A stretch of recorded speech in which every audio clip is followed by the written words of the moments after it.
Hi, good day. This is Brother CJ. Hello mga kamiles and welcome to my first ever faith vlog. And I hope this will not be the first and that will be the last.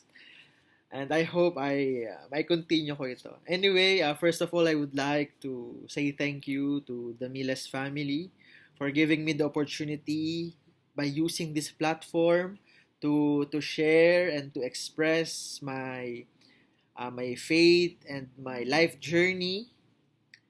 Ayan. Again, iniunahan ko na po kayo. Uh, Please bear with me. Apologies. I am not really used to this. Hindi po ako sanay na to record myself and to be loud and somehow express my faith and my life journey in public. Anyway, out of obedience and out of compliance to our requirements, let me share with you, let me be informal lang po, just a sort of a kwentuhan. Ayan.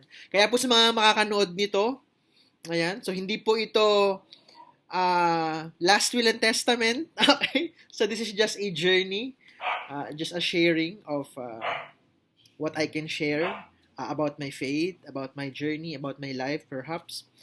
Ayan, so ganun din, I'm not really used into technology kaya pag may mga maririnig kayo ng mga unnecessary noises, please bear with me po.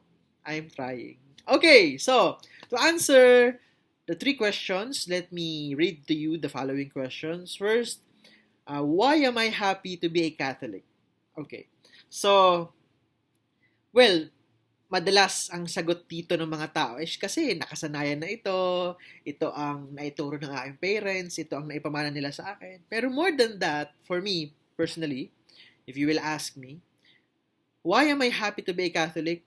3 points. Una po, I really find my life's purpose in practicing my faith.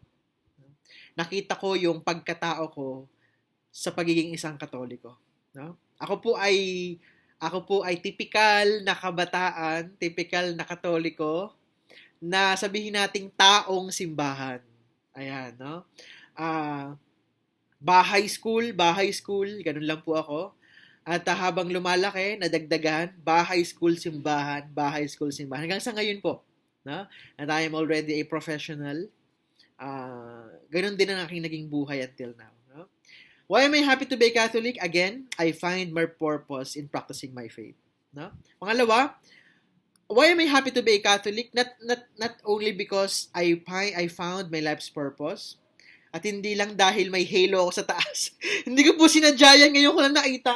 Oo nga, no? May halo ako sa taas. Anyway, why am I happy to be Catholic? Because the Catholic faith has it all. Parang, kumbaga, kare-kare. Nandun na lahat. Diba? May gulay ka na, may protein ka na, may sabaw ka na, may bagoong ka pa. Nandun na lahat. Kompleto rekado. That's our Catholic faith. No?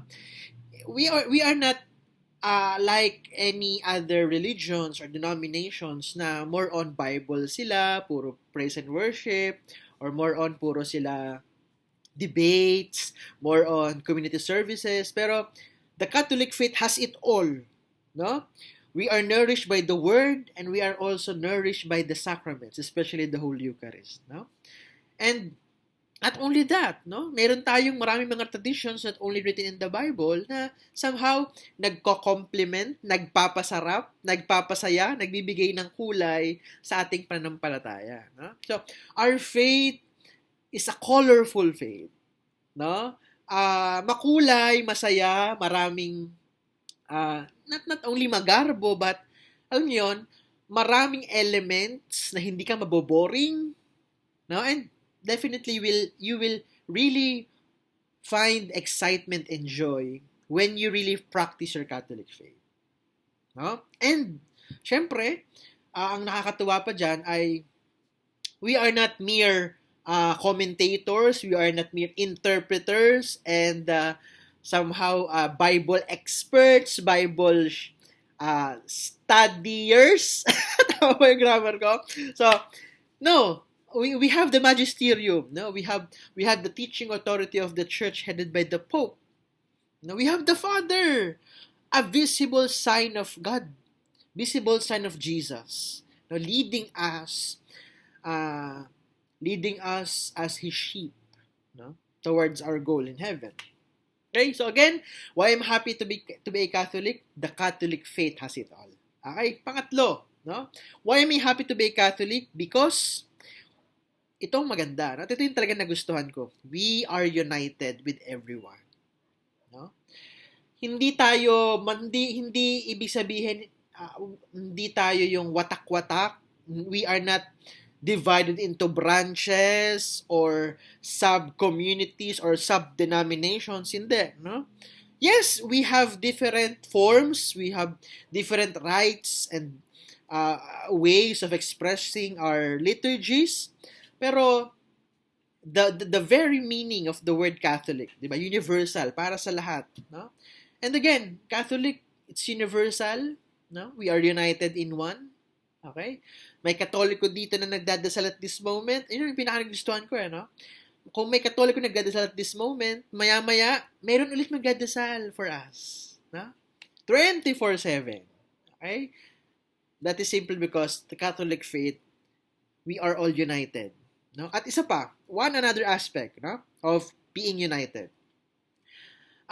We are united with those who have gone before us. No? Am I talking here of the communion of saints? No? We are united with our saints in heaven. No? We are connected, we are united by those brothers and sisters of ours who is being purified in purgatory. So, we are one family of believers, both living and dead. No? All united in Christ. All united in one faith. No? And lastly, why am I happy to be a Catholic? Simply because nandito yung 3 best friends ko talaga. No? Wow, very saint. Very Saint Dominic. No? Si Saint Dominic Sabio. Sabi niya, ito rin yung aking sinasabi, no? I have, in my Catholic faith, I have Jesus, who is my personal Lord and Savior. Wow, very Pentecostal ba? I have the mother of my Savior, Mama Mary, my Queen and my Lady. And I also have Saint Joseph, my father, my guardian, and my protector. No? So that's it. No? Why am I happy to be a Catholic? Again, I find my life's purpose on it. The Catholic faith has it all. We are united with everyone, both living and the dead. And in the Catholic faith, we have Jesus, Mary, and Joseph. Okay, second, what challenged me in encountering and in living my Catholic faith? Well, hindi na ako magpapaligoy-ligoy pa. There's only one answer for me. There's only one answer for this. Myself. Yung sarili ko lang po. No? Di ba sabi nga sa scriptures, no? My spirit is willing, but my body is weak. No? In practicing my faith, hindi na po ako magpapaka-banal or magpapaka-perfecto, but I'm still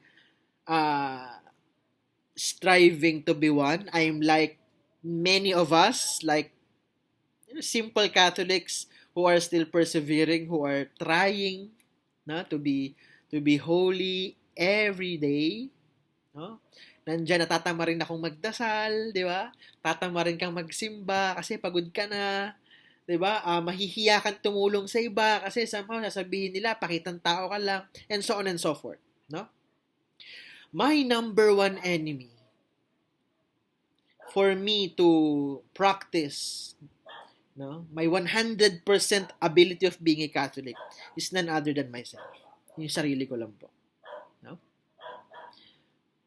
And that is one thing that I am really challenged at somehow struggling to always conquer myself. Pinabasa nga ako, win 10 times a day. At ganun din sa aking buhay Kristiyano. No? I need to win 10 times a day to practice my faith.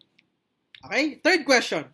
What are the 5 concrete steps for me to become a better Catholic?